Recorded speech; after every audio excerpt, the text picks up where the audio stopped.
Konami has dropped a deck build box.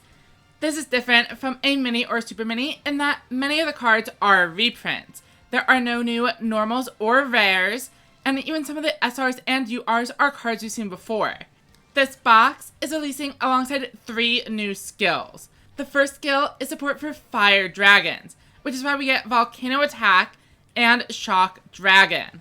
Out of the 3, this is the one that has the most obvious comparisons in the meta.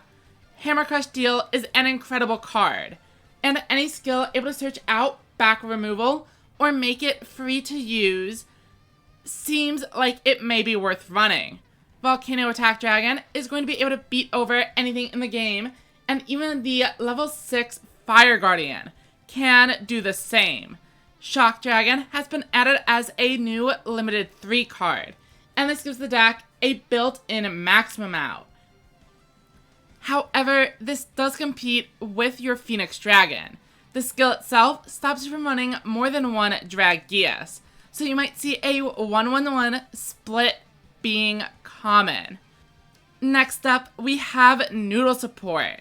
There is a huge debuff spell, but this probably isn't going to be nearly as strong as the buff spell that we already have.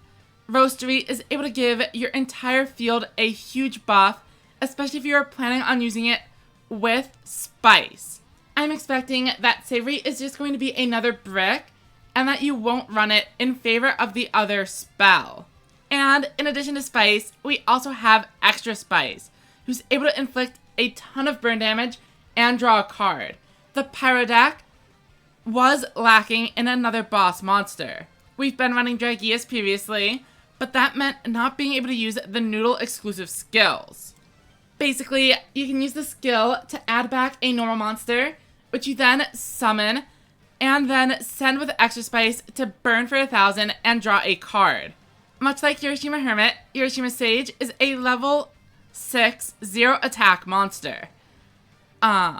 Its effect doesn't seem that good, but when combined with the new skill, it is able to attack and then go back into defense mode at the end of the turn. You might be asking, how does it attack with 0 attack points?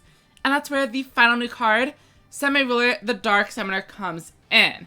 It is able to bring out any of your 0 attack monsters onto the board. They can use the effect, then go back into attack mode, swing in for their 1800, then go into defense. And that covers all of the new monsters. Finally, we have a new trap card, and it says if your opponent has 2 bosses on board, you can shuffle one of them back into the deck. I expect this to be very strong. However, there are a couple of decks where this is going to do nothing. For example, the Harpy Lady deck only runs level 5 boss monsters. And with new decks like Servant of Dawn on the scene, we are seeing a lot of players that are going to be running 1 low level and 1 high level boss monster. Same thing with 7's Axel Road. But if you want to stop aggro, this is the card for you.